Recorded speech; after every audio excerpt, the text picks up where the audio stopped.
মমতা ব্যানার্জি করেছে অতীন ঘোষকে দিয়ে, আর বিনীত গোয়েল সব জানতো, নিষ্ক্রিয় ছিল।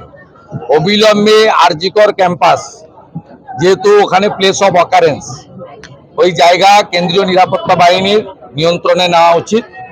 আর গতকালের পরিকল্পিত হামলাও তদন্তের দায়িত্ব সিবিআইকে দেওয়া উচিত, কারণ গতকাল প্রায় 1,500 থেকে 2,000 একটি বিশেষ সম্প্রদায়ের শান্তি বাহিনীকে হাওড়া থেকে, কামারহাটি থেকে এবং বেলগাছিয়া থেকে জড়ো করে এই হামলা করা হয়েছে। এটা নিন্দার কোনো জায়গা নেই। আমরা নন্দীগ্রামের লোকরা হ্যাবিচুয়েটেড।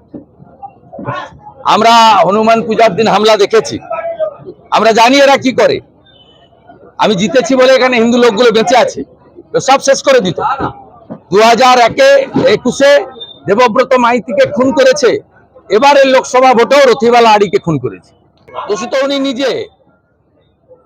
দফা 1 দাবি 1 মমতা ব্যানার্জির পদত্যাগ। মমতা ব্যানার্জির পদত্যাগ। আমি এই রাজ্যের সব রাজনৈতিক দলকে বলবো, কালকে স্তব্ধ করুন বাংলা।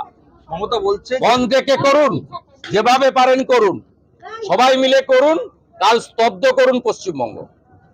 দফা 1 দাবি 1 মমতা ব্যানার্জির পদত্যাগ।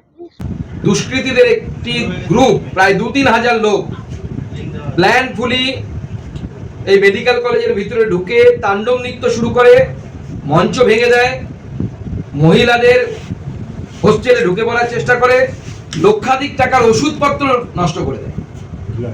এই প্রত্যেকটি ঘটনা প্রমাণ করছে যে পশ্চিমবঙ্গের মুখ্যমন্ত্রী ল অ্যান্ড অর্ডার সামলাতে সম্পূর্ণরূপে ব্যর্থ হয়েছে। তাই আমাদের নির্যাতিতা অভয়ার ন্যায়ের দাবিতে এবং এই মাননীয় মুখ্যমন্ত্রী, আমি মাননীয় বলছি এখনো, মাননীয় মুখ্যমন্ত্রীর পদত্যাগের দাবিতে ভারতীয় জনতা পার্টি আগামীকাল থেকে বেশ কয়েকটি আন্দোলন শুরু করছে।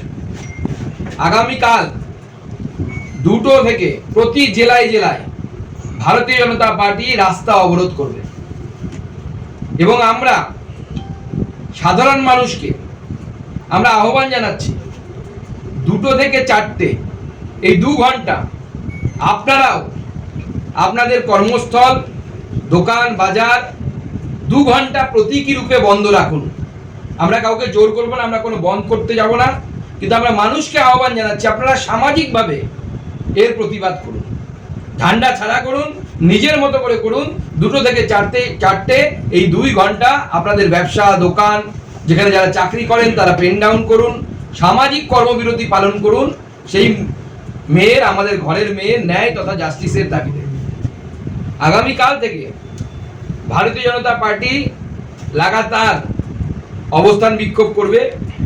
সেখানে আমি, ভারতীয় জনতা পার্টির অন্যান্য নেতৃত্ব, আমাদের সম্মানীয় বিরোধী দলনেতা দিলীপ ঘোষ, বিরোধী দলনেতা শুভেন্দু অধিকারী, প্রাক্তন সভাপতি দিলীপ ঘোষ এবং অন্যান্য নেতৃত্ব যারা আছেন, রাজ্যসভার সাংসদ শ্রমিক ভট্টাচার্য থেকে প্রাক্তন সভাপতি রাহুল সিনহা থেকে শুরু করে সমস্ত স্তরের নেতৃত্ব দিয়ে আমরা লাগাতার আগামী দিনে অবস্থান বিক্ষোভ শুরু করব। মুখ্যমন্ত্রীর পদত্যাগের দাবিতে আমাদের এই অবস্থান বিক্ষোভ শুরু হবে এবং কাল থেকে সেটা শুরু হবে।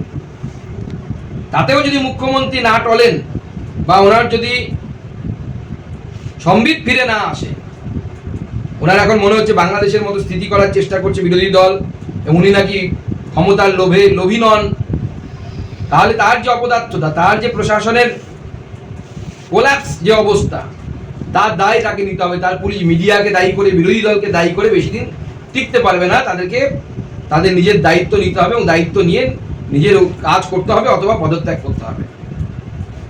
এছাড়াও আগামীকাল সন্ধ্যেবেলায় আমাদের মহিলা মোর্চা সর্বভারতীয় সভানেত্রী ভানতী আক্কা বা ভানতী দিদি তিনি আসছেন।